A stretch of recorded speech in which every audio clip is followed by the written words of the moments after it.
Bonjour à tous. Alors aujourd'hui je vous propose une vidéo un petit peu particulière qui fera partie d'une nouvelle série de vidéos que j'intitulerai les vidéos coup de cœur.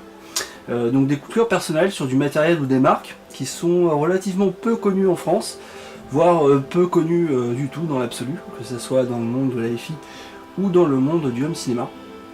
Parce qu'en fait, il y a énormément de constructeurs, il y a énormément de solutions. Et il y a des petites choses ou des grosses choses que l'on peut s'offrir et qu'on ne trouve pas dans les échoppes classiques, que ce soit un magasin spécialisé ou que ce soit chez les revendeurs internet que nous connaissons. Et aujourd'hui, j'ai le plaisir d'avoir reçu un nouvel appareil qui est fait par Modwhite Instruments, donc qui est une marque américaine qui est située dans l'État de Washington. Alors c'est une toute petite entreprise qui a très peu de produits au catalogue, qui a une toute petite production, mais qui s'attache à faire systématiquement des produits de très haute qualité, très performants, et que l'on peut acheter.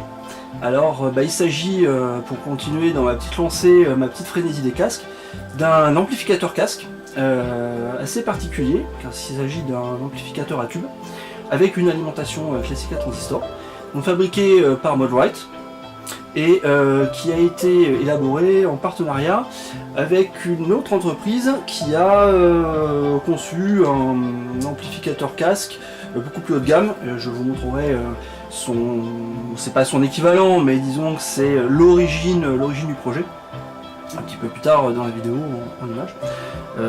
Donc là c'est à chaud, c'est sans préparation, donc s'il y a des petits accrochages, vous me pardonnerez parce que j'ai pas encore ouvert le carton. Alors on va déballer tout ça et je vous donnerai un petit peu plus de détails sur qui est Modwhite, qui sont les gens derrière cette marque et comment faire pour acquérir ce magnifique amplificateur casque qui, attention, malheureusement n'est pas donné, mais parfois dans la vie il faut savoir se faire plaisir et quand on peut il faut pas se priver. Alors on va ouvrir tout ça.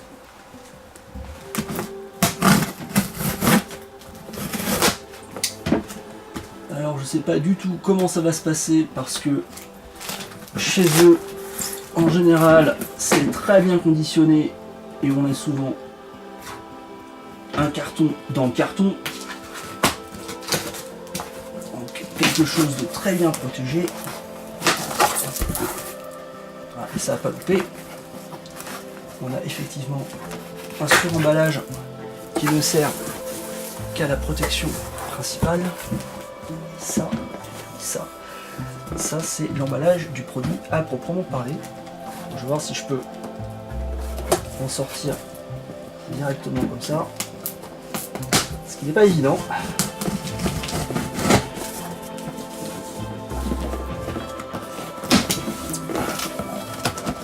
J'ai pas fait de temps. Je pense que je vais y arriver.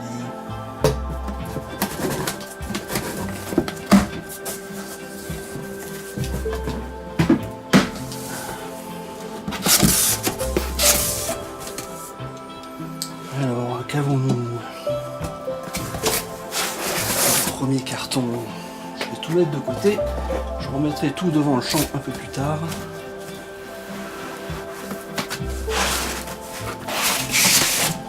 Voilà. Les appareils. Avec une forte odeur de peinture. Parce que ces appareils sont proposés dans des finitions personnalisées. Et en fait, on peut choisir la couleur du capot. Je vais vous montrer ça tout à l'heure. C'est assez exceptionnel. En option, on peut donc choisir une couleur spécifique parmi un nuancier de plusieurs milliers de couleurs. Et on enlève ça du milieu.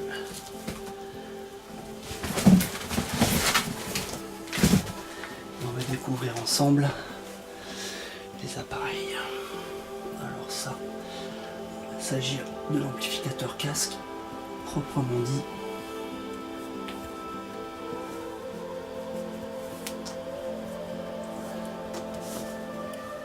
Ouais.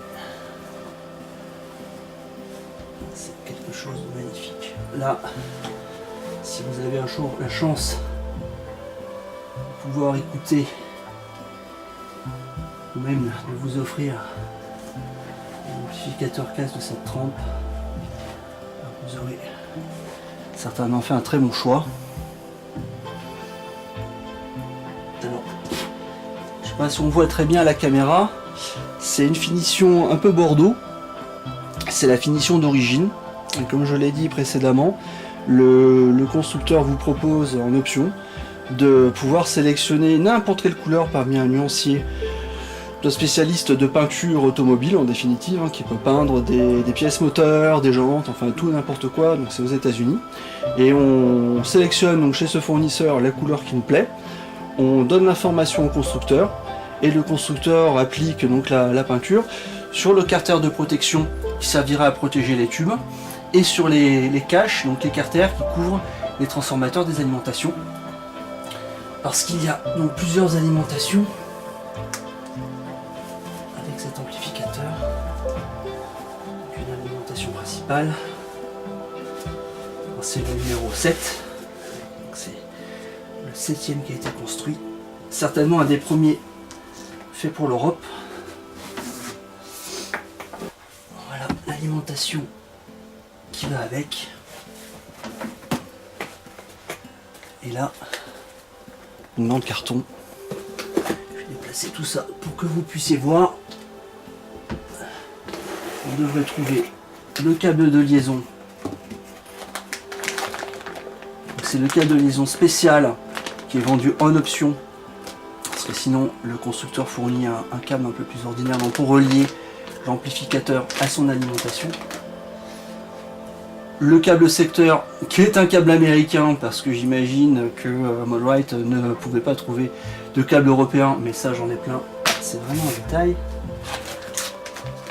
La notice, qui est toujours une notice imprimée chez eux et assemblée, puisque c'est vraiment de l'artisanat du début jusqu'à la fin. Et les tubes. Les tubes, donc l'amplificateur est livré sans les tubes. Il faut les assembler soi-même, les monter. Et alors quand on achète cet amplificateur casque, donc c'est le Trist de chez Moldrite, le constructeur lui-même, le concepteur donc Dan Wright, donc qui est le créateur de la marque, le concepteur principal des appareils, l'ingénieur qui va suivre les étapes de montage, le suivi du montage de chaque appareil, le suivi du rodage de chaque appareil, donc la vérification qualité, donc savoir si tout fonctionne correctement.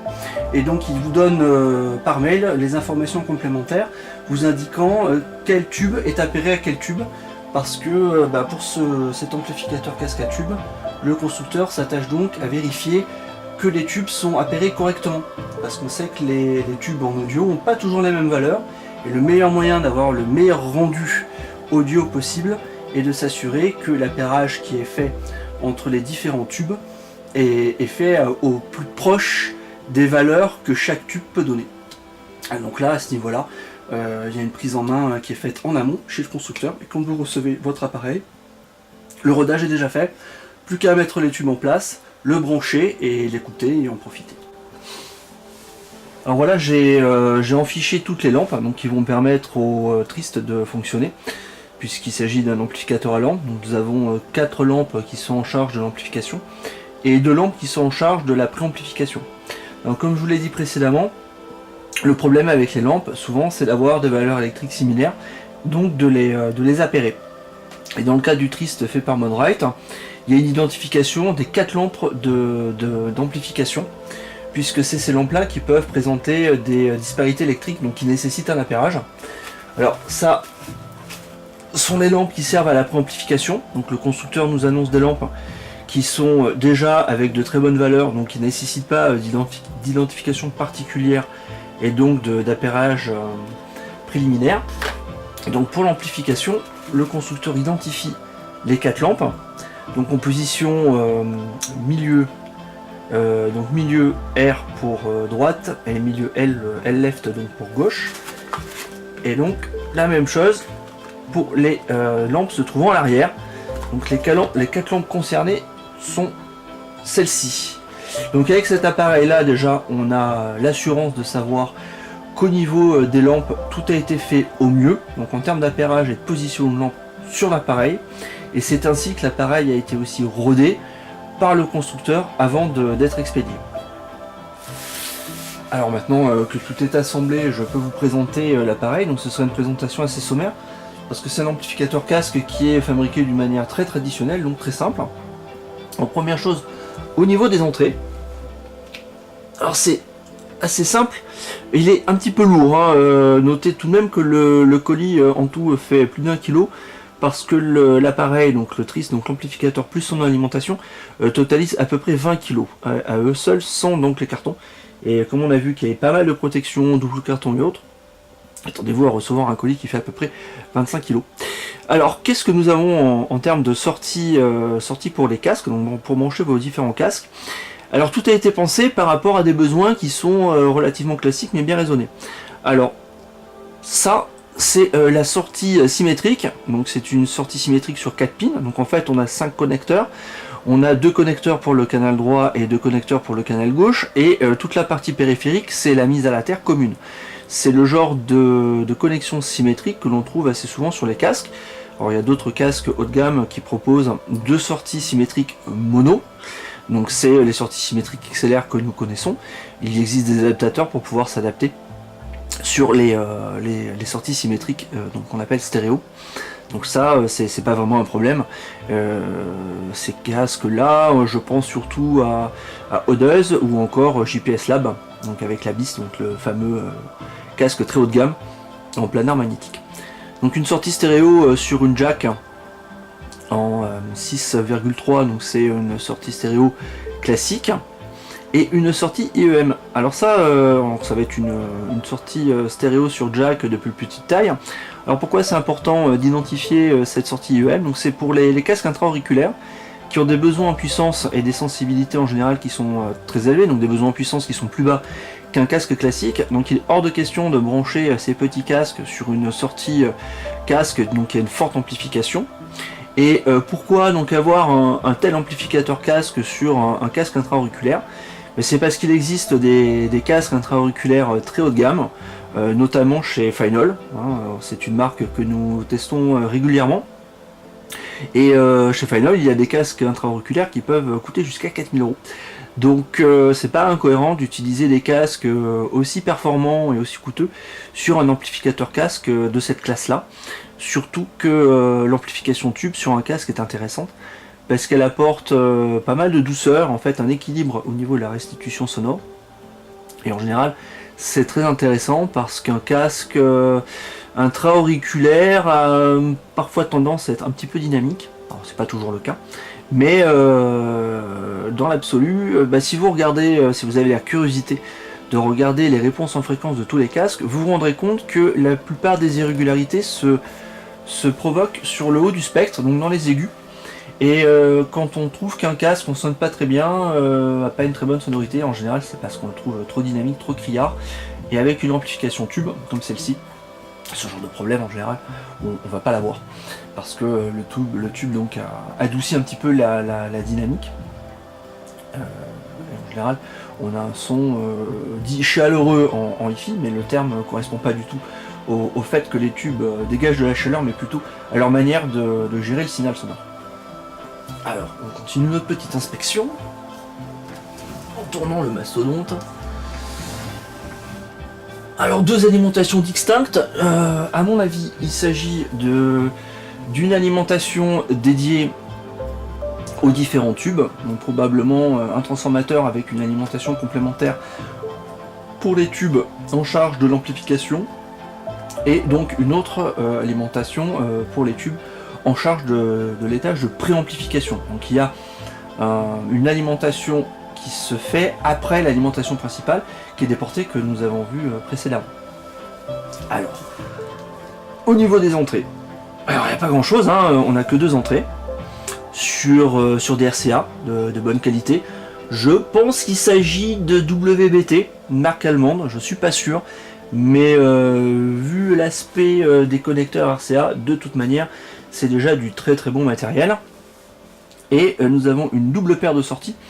Alors ça c'est assez intéressant parce que du coup on peut chaîner le Trist dans un système audio de grande taille, donc qui n'est pas forcément dédié qu'au casque, et le faire fonctionner sans que celui-ci ne fasse perdre l'usage d'un système complet, donc avec des enceintes, un préampli, un ampli, enfin tout ce qu'on veut.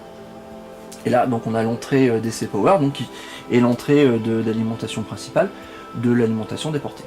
Au niveau des touches, on n'en a pas parlé tout à l'heure, mais je pense que c'est vite fait, parce que effectivement, il n'y a pas grand chose. On a un bouton de sélection, qui va donc nous permettre de choisir l'entrée, avec une position mute, donc pour couper le son. Pas de télécommande, pas de circuit télécommandé, donc c'est vraiment du traditionnel, tout est à faire à la main. Et donc un bouton de volume, voilà, qui tourne dans tous les sens. Voilà, ben moi il me reste plus qu'à écouter et profiter. Donc voilà, tout est branché, l'amplificateur triste est prêt à fonctionner et pour ça j'ai choisi de le tester sur le casque que nous avions déjà testé sur HD Fever, un casque que nous connaissons bien, le Fostex TH900, première version. Je vous montre vite fait pour ceux qui ne connaissent pas ce casque fermé, qui est un casque milieu de gamme, qui marche très bien, qui a la particularité de fournir de très belles basses, une magnifique image sonore, et un équilibre tonal assez sympathique, donc facile à écouter en définitive, mais donc il renforce un petit peu le côté stepping, comme on aime le dire en audiophilie. Donc un casque assez vivant, pas forcément très neutre, mais c'est une référence que beaucoup de personnes connaissent et qui est facile à trouver dans le commerce et à écouter. Alors avant de vous faire un petit bilan des écoutes à chaud que je vais faire là tout de suite juste après, j'aimerais faire une petite introduction de la marque Modrite, enfin d'aller un petit peu plus loin dans la démarche de ce constructeur, parce que pour une vidéo coup de cœur, évidemment on parle de choses qui sortent de l'ordinaire. Alors Modrite, qu'est-ce que c'est? Donc c'est une marque qui a été créée par Dan Wright, donc qui réside aux États-Unis et qui a commencé comme beaucoup de grands créateurs du monde de la hi-fi, même si Dan est beaucoup moins connu que des gens qui sont derrière Macintosh ou Marantz par exemple. Mais la démarche est commune en fait un petit peu à toutes ces personnes-là. C'est-à-dire qu'à l'origine, ils se sont retrouvés face à du matériel. Donc c'était des gens très techniques, donc avec des connaissances en électronique et des passionnés de hi-fi. Mais l'offre du marché les satisfaisait pas trop. Et c'est vrai que c'est une démarche qu'on retrouve dans pratiquement toutes les grandes marques qu'on connaît aujourd'hui. C'est un élan de vouloir aller plus loin dans ce que le matériel audiophile propose. Et donc Dan n'a pas échappé à la règle, donc lui il avait une formation d'ingénieur en électronique, et il s'est retrouvé donc face à des appareils qui lui plaisaient bien, mais qui n'avaient pas les performances suffisantes pour le satisfaire. Donc il a commencé son activité en sélectionnant des produits qui existaient déjà, et en apportant des modifications dessus. D'où le nom de la marque, en fait. Wright, donc son nom, mode pour modification, donc ça a donné Modrite, tout simplement. Ça pour la petite histoire. Et donc, qu'est-ce que Dan fait au sein de la boîte? Donc il conçoit les produits, il fait toutes les analyses de marché, donc il essaye de savoir un petit peu ce que ses clients, est-ce que les clients en général recherchent. Ce qui l'a conduit à faire un amplificateur casque, puisqu'aujourd'hui le monde du casque est en plein essor. Ça, c'est indéniable. Donc dans sa démarche globale, à partir du moment où il a exploré toutes les possibilités de modification sur des appareils qui pouvaient lui permettre de mettre en avant sa marque et puis de commencer une activité un petit peu plus globale, il a construit des amplificateurs, des préamplificateurs. Il s'agit par exemple des amplificateurs que j'utilise moi-même dans mon système, donc qui servent à réaliser certains de nos tests HD Fever. Et donc cette création d'amplificateurs casque en partenariat avec d'autres spécialistes qui eux ont une expertise déjà dans le domaine de l'amplification casque, parce que l'amplification d'enceinte et l'amplification d'un casque, même s'il y a des similitudes techniques, il s'agit quand même de deux choses très différentes. Les topologies électroniques sont pas tout à fait les mêmes et les objectifs sont pas tout à fait les mêmes, notamment en termes de puissance, parce que pour un amplificateur casque comme le Trist, on parle de 3 watts par canal, mais sur des impédances beaucoup plus élevées que sur un amplificateur classique. Donc on parle en général de repères à 16 ohms ou 32 ohms, alors que sur un amplificateur pour enceinte, en général, on est sur des amplifications beaucoup plus puissantes, par exemple 100 watts ou 150 watts, pour des impédances qui sont beaucoup plus basses. On parle de 8 ohms, par exemple. Alors pourquoi? Parce que les enceintes en général ont une impédance fluctuante qui va se situer, aller dans le pire des cas, à 3,5 ohms jusqu'à 8 ohms, voire un peu plus dans certains cas, alors que les casques, eux, ont des impédances qui sont beaucoup plus stables, mais qui peuvent être de 16 ohms pour les plus petits casques, donc les casques intra-auriculaires, et ça peut monter jusqu'à 600 ohms, parce que c'est le cas du Beyer Dynamic T1, qui existe encore sur le marché, même si aujourd'hui les casques en 600 ohms sont assez rares, mais on trouve beaucoup de casques à 60 ohms et quelques, 100 ohms, 150 ohms, voire 300 ohms. Donc la démarche est quand même totalement différente. Donc bah voilà pour la petite histoire et pour la présentation de Modrite. Bah je vais commencer mes écoutes, donc vous n'entendrez pas grand chose malheureusement parce que c'est au casque. Bon, j'aimerais vous en faire profiter, mais je vais à chaud là pendant quelques minutes essayer de vous faire ressentir mes impressions. J'envoie une musique. Alors je vais pas trop attendre pour vous faire des commentaires parce que comme vous n'entendez pas grand chose, ça serait dommage. Donc là avec le casque Fostex TH900, donc si vous le voyez sur le potard du Trist, j'ai monté le volume à peu près un quart, entre un quart et un tiers. Alors je suis déjà au maximum du rendement du Fostex. Bon c'est un casque qui est quand même assez facile à amplifier, mais malgré tout. Donc là je vous parle mais je m'entends absolument pas parler, c'est la musique qui couvre tout. Donc je vais essayer de pas hurler. Et mes premières impressions, ben écoutez, c'est simple. C'est tout simplement fabuleux, c'est tout simplement fantastique. Alors je connais bien le Fostex, mais là il faut dire, faut l'avouer, dans la tenue des graves, c'est assez exceptionnel. Alors pour parler crûment, ça envoie la patate. Il y a la puissance, il y a énormément de ressources. C'est parfaitement audible. Pourtant le volume est très fort. Non, il n'y a rien à dire. Alors c'est pas vraiment étonnant, parce que vu la conception du produit et sa gamme de prix, on s'attend à une prestation de très haut niveau. Mais là, j'avoue, après avoir écouté quelques amplifications casques différentes, je suis assez sur le cul. Je suis sur le cul. Non, c'est clair et net. Là, c'est assez prodigieux. C'est limpide, c'est fluide, c'est dynamique, il n'y a aucune agressivité. C'est superbe. Alors, en termes de tarifs, le Trist, on peut le comparer à un Moon, donc un Symodio Moon, le 430HA, qui n'est pas un petit amplificateur casque, hein, ça commence déjà à être une sacrée référence, et pour un prix presque similaire. Là, je dois avouer, Modrite a fait très fort. Ils ont fait très fort parce que on a la tenue de l'amplification à transistor, donc la puissance et l'efficacité. Il y a la musicalité du tube, mais on perd pas en dynamique. On reste sur une écoute très précise, avec une image sonore. Bon, c'est le Fostex, hein, c'est le TH900, on sait ce qu'il est capable de faire. C'est assez étonnant d'ailleurs pour un casque fermé. Mais j'avoue, c'est somptueux. Alors, je vais enlever mon casque, je vais essayer de le rapprocher du micro du caméscope. Je sais pas si vous allez pouvoir entendre quelque chose de valable. Mais on va essayer. Donc c'est l'Arctic Monkeys. Donc c'est un morceau quand même qui envoie. C'est du rock.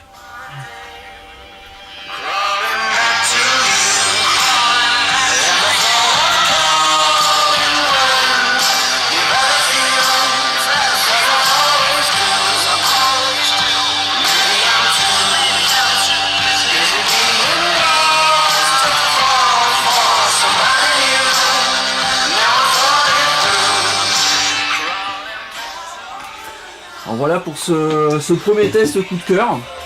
Donc Comme je vous l'ai signalé, il s'agira donc d'une petite série de vidéos qui parlent de produits atypiques, hein, des produits qu'on ne trouve pas partout, des produits auxquels on pense pas, des produits qu'on ne connaît pas, qu'on ne connaît même pas l'existence. Donc il y en aura d'autres, j'espère, parce que j'ai sous la main quelques petites merveilles, quelques petites curiosités aussi. Et j'espère que vous avez apprécié cette première tentative de vidéo coup de cœur. Et qu'il y en aura d'autres. Donc pensez à vous abonner à notre chaîne, hein, ça nous fait toujours plaisir de voir des gens. Pensez à venir nous rendre visite aussi sur notre site, lire nos tests, lire nos articles. Et donner vos impressions sur le forum, parce que c'est fait pour ça. Donc je vous dis à bientôt pour une prochaine vidéo. Et sur notre site internet HD Fever, en haut à droite de l'image, les fiches pour pouvoir accéder au site, et en bas notre watermark pour s'abonner à notre chaîne YouTube. A bientôt, merci de nous avoir regardé jusqu'au bout.